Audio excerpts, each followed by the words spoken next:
Hi friends, ఎలా ఉన్నారు? నేను మీ సార్. నిన్ననే నోటిఫికేషన్ రిలీజ్ కావడం జరిగింది. పోలీస్ డిపార్ట్మెంట్‌కి సంబంధించినటువంటి ఎస్ఐ కానిస్టేబుల్‌కి సంబంధించిన నోటిఫికేషన్ విడుదల కావడం జరిగింది. మరి తెలంగాణలో ఎంతోమంది అభ్యర్థులు ఎన్నో ఆందోళనలు చేపట్టిన తర్వాత ఇప్పుడు ప్రభుత్వం నోటిఫికేషన్ విడుదల చేయడం జరిగింది. అయితే 2 రకాల నోటిఫికేషన్స్ రిలీజ్ చేయడం జరిగింది. మొత్తంగా 7,400 పైచిలుకు పోస్టులతో మనకు నోటిఫికేషన్‌లు రావడం జరిగింది. ఎంతో కొంత ఇప్పుడున్నటువంటి పరిస్థితుల్లో ఇదొక శుభ పరిణామంగానే మనం భావించవచ్చు. 20,000 పైగా పోస్టులు ఖాళీగా ఉన్నప్పటికీ కేవలం 7,400 మాత్రమే విడుదల చేయడం అనేది కొంత బాధాకరమే. అయినప్పటికీ ఎంతో కొంత నోటిఫికేషన్స్ రావడం జరిగింది. సో, ఇప్పుడు అప్లికేషన్ ఇంకా స్టార్ట్ కాలేదు. బట్ అప్లికేషన్ అయితే త్వరలో స్టార్ట్ చేస్తారు. సో, అప్లికేషన్ స్టార్ట్ చేస్తారు.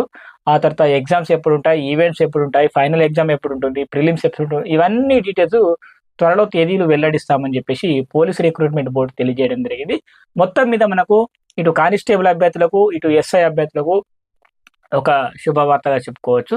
సరే, ప్రభుత్వం ఇంకా ఈ పోస్టులను ఇంతే భర్తీ చేస్తుందా? భవిష్యత్తులో ఇంకా పెంచే అవకాశం ఉందా? అంటే ప్రస్తుత పరిస్థితుల్లో ఈ 7,400 పోస్టులు మాత్రమే కొనసాగుతాయి ఈ నోటిఫికేషన్‌కి. సో, ఈ నోటిఫికేషన్ పూర్తిగా భర్తీ కావడానికి కనీసం ఏడాది నుంచి 2 నెలలు టైం అయితే పడుతుంది. సో, ఫస్ట్ ఆఫ్ ఆల్ మనకు అప్లికేషన్ స్టార్ట్ అవుతుంది ప్రాసెస్. అప్లికేషన్ స్టార్ట్ అయిన తర్వాత ప్రైమరీ టెస్ట్ ఉంటుంది. ప్రిలిమినరీ టెస్ట్ అని ఉంటుంది. ఆ తర్వాత మనకి ఈవెంట్స్ నిర్వహిస్తారు. దానికి కొంత టైం ఉంటుంది. ఈ ఈవెంట్స్ మొత్తం కంప్లీట్ అయిపోయిన తర్వాత మళ్ళీ ఫైనల్ ఎగ్జామ్ అయితే ఉంటుంది. సో, సర్టిఫికేట్ వెరిఫికేషన్ ఉంటుంది. మెడికల్ టెస్ట్‌లు ఉంటాయి. ఇవంతా ప్రాసెస్ జరగడానికి అట్‌లీస్ట్ మనకు 1½ ఇయర్ నుంచి 2 ఇయర్స్ టైం పట్టే అవకాశం ఉంది. ఒకవేళ ప్రభుత్వం గనక చొరవ తీసుకొని స్పీడప్ చేస్తే ఎంత స్పీడ్ చేసినా అట్‌లీస్ట్ 1 ఇయర్ టు 1½ ఇయర్ ఖచ్చితంగా టైం అయితే పడుతుంది. సో, పోలీస్ అభ్యర్థులందరికీ నేను ఒక చిన్న విన్నపం ఏందంటే, మన ఛానల్‌లో కొన్ని ఆన్‌లైన్ ఎగ్జామ్స్ ఉంటాయి. సో, ముఖ్యంగా ఎస్ఐ అభ్యర్థులకు తెలుగుకు 100 మార్కులుంటాయి. సెపరేట్‌గా మనకు 25 మార్కులు డిస్క్రిప్షన్ ఉంటుంది. 75 మార్కులు డిస్క్రిప్షన్ ఉంటుంది. 25 మార్కులు ఆబ్జెక్టివ్ టైప్ ఉంటుంది. సో, మనకు ఆన్‌లైన్‌లో ఎన్నో యూట్యూబ్ ప్లాట్‌ఫార్మ్స్ ఉన్నాయి. ఎన్నో అప్లికేషన్స్ ఉన్నాయి. ఎన్నో ఆన్‌లైన్ కోచింగ్ సెంటర్‌లున్నాయి. ఎన్ని ఉన్నప్పటికీ ఆన్‌లైన్ ఎగ్జామ్స్‌కు మన కొఠాని దత్తు యూట్యూబ్ ఛానల్ చాలా ఫేమసు. మీరు టీజీటీ, పీజీటీ కావచ్చు, లాంగ్వేజ్ పండిట్ కావచ్చు, స్కూల్ అసిస్టెంట్ తెలుగు కావచ్చు, జేఎల్ తెలుగు, డీఎల్ తెలుగు, ఇట్లా తెలుగు పరంగా మన ఎగ్జామ్స్ అంత తోపు వేరే ఏ దాంట్లో కూడా లేవని నేనైతే అనుకుంటున్నాను. ఆహ్, మన అభ్యర్థులు కొన్ని వందల మంది మన దగ్గర ఆన్‌లైన్ ఎగ్జామ్స్ రాస్తున్నారు. అయితే గతంలో నేను ఎస్ఐ అభ్యర్థుల కొరకు ముఖ్యంగా తెలుగు కొరకు ప్రత్యేకంగా కొన్ని సలహాలు, సూచనలు ఇవ్వడం జరిగింది. ఈసారి నేనేం చేస్తున్నానంటే ముఖ్యంగా ఎస్ఐ అభ్యర్థులు ఎవరైతే ఉంటారో మన మిత్రులు వాళ్ళ కొరకు ఈ 100 మార్కుల కొరకు స్పెషల్‌గా కేర్ తీసుకోవడం జరుగుతుంది. అంటే డిస్క్రిప్షన్ ఎట్లా రాయాలి? మనము ఇప్పుడున్నటువంటి టెక్నాలజీ యుగంలో మరి ఎట్లా దాన్ని ముందుకు తీసుకెళ్ళాలి? ఎలాంటి క్వెషన్స్ వచ్చినాయి ఇంతకుముందు? గతంలో ఎట్లా వచ్చినాయి? భవిష్యత్తులో ఎట్లా రావచ్చు? అనే విషయాల మీద మనం కొన్ని లైవ్ గాని, ప్రత్యేకంగా కొన్ని క్లాసులు గాని నిర్వహించుకొని, కొన్ని డిస్కషన్ చర్చ పెట్టుకొని, మనమందరం ఇట్లా రాస్తే బావుంటుంది. ఇలాంటి క్వెషన్స్ వస్తే ఇట్లా రాసుకోవాలని ఒక తెలుగు టీచర్‌గా నేను నా వంతు సహకారంగా నేను హెల్ప్ అయితే చేయడం జరుగుతుంది. కానిస్టేబుల్ అభ్యర్థులకు ఆన్‌లైన్ టెస్ట్‌లుంటాయి మన ఛానెల్‌లో. అలాగే ఎస్ఐ అభ్యర్థులకు ఆన్‌లైన్ టెస్ట్‌లుంటాయి. మళ్ళీ సెపరేట్‌గా ఈ తెలుగు అభ్యర్థుల కొరకు ఫోకస్ పెట్టడం జరుగుతుంది. ఈ డిస్క్రిప్షను ఎదుర్కుంటారు ఎంతో కొంత. అంటే మనము ఈ ఈ మల్టిపుల్ చాయిస్ క్వెషన్స్ ఎంతో కొంత ఎదుర్కుంటారు. కానీ ఈ డిస్క్రిప్షన్ రాసేటప్పుడు మాత్రం కొన్ని మెళకువలు పాటించాల్సి ఉంటుంది. ఈ డిస్క్రిప్షన్ రాయడం అనేది అంత ఈజీ గూడా కాదు.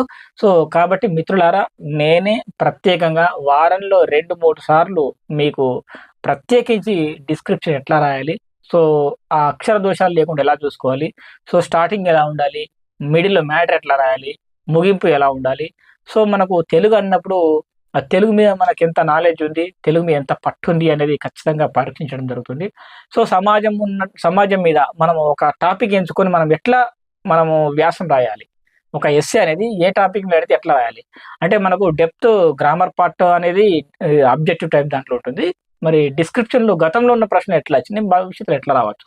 మనం ఇప్పుడున్నటువంటి ఏఐని ఆధారంగా చేసుకొని, కొంత సలహాలు, సూచనలు తీసుకొని, మనం కొన్ని ప్రిడిక్షన్ చేసి మనం అట్లా డిస్కషన్ చేసుకునే ప్రయత్నం చేద్దాం. సో, మనకింకా అప్లికేషన్ స్టార్ట్ అవ్వలేదు. బట్ చాలామంది ఇప్పటికే ప్రిపేర్ అయ్యారు. మీరు ఎక్కడ పోయినా అన్ని రకాల ఆన్‌లైన్ టెస్ట్‌లు దొరుకుతాయి గానీ, ఎస్ఐ కోసం తెలుగు సెపరేట్ అంటే మన దగ్గర ఉంటుంది.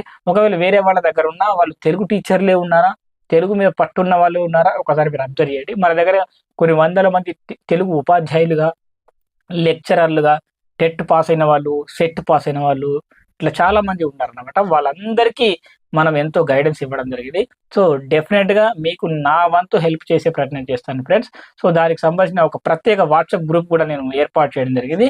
మీరు ఇంట్రెస్ట్ ఉన్న వాళ్ళు వాట్సాప్ గ్రూప్‌లో జాయిన్ అవ్వండి. సమాచారం పొందండి. ఆ తర్వాత ఎగ్జామ్స్ రాసే వాళ్ళు మరి ఎగ్జామ్స్ కొరకు ప్రత్యేక గ్రూప్‌లో జాయిన్ అవ్వండి. సో, పూర్తి వివరాల కొరకు మనకు వాట్సాప్ ద్వారా సంప్రదించండి. సో, పొద్దున నేను స్కూల్‌కెళ్ళిపోయినా గానీ ఈవినింగ్ వచ్చిన తర్వాత ఇంటికొచ్చిన తర్వాత రాత్రి కనీసం ఒక గంట సేపు కేటాయించి, ప్రతి ఒక్కరికి ఎగ్జామ్స్ ఎట్లా నిర్వహించాలి? ఎలా ఎదుర్కోవాలి? కాంపిటీషన్స్‌లో ఎలాంటి సలహాలు, సూచనలు తీసుకోవాలి? ఇవన్నిటి గురించి మనం ప్రత్యేకంగా కేర్ తీసుకోవడం జరుగుతుంది. సో, ఇంట్రెస్ట్ ఉన్న అభ్యర్థులు వాట్సాప్ గ్రూప్‌లో మరి మీరు జాయిన్ అవ్వండి. డిస్క్రిప్షన్‌లో ఇస్తాను. కామెంట్ బాక్స్‌లో కూడా పిన్ చేసి పెడతాను. మీరు జాయిన్ అవ్వచ్చు. సో, ఈ విధంగా మరిన్ని అప్డేట్స్ కొరకు కొన్ని డౌట్‌లున్నాయి చాలా మందికి. అంటే పోస్ట్ కోడ్‌కు సెపరేట్ ఎగ్జామ్స్ ఉంటాయన్నమాట. అంటే ఏ పోస్ట్ కోడ్‌కు ఎన్ని మార్కుల ప్యాటర్న్ ఉంటుంది? ఏ పోస్ట్ కోడ్‌కు ఎట్లా అప్లై చేసుకోవాలి? అసలు పోస్ట్ కోడ్‌లో ఏ పోస్టులుంటాయి? అవన్నీ డీటెయిల్స్‌కి సంబంధించి ఇతర అనేక అంశాలు మరి నేను పొందుపరచడం జరుగుతుంది. అనేక వీడియోలు తెలియజేయడం జరుగుతుంది.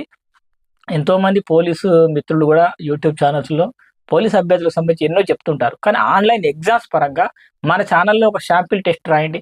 మీకు నచ్చితేనే ఆన్‌లైన్ ఎగ్జామ్స్ తీసుకోండి. సో, ఇది నేను చెప్పదలుచుకుంది. ఇలాంటి వీడియోల కోసం మరిన్ని అప్డేట్స్ కోసం మన ఛానెల్‌ని సబ్స్క్రైబ్ చేసుకోండి. Thanks for watching. బాయ్.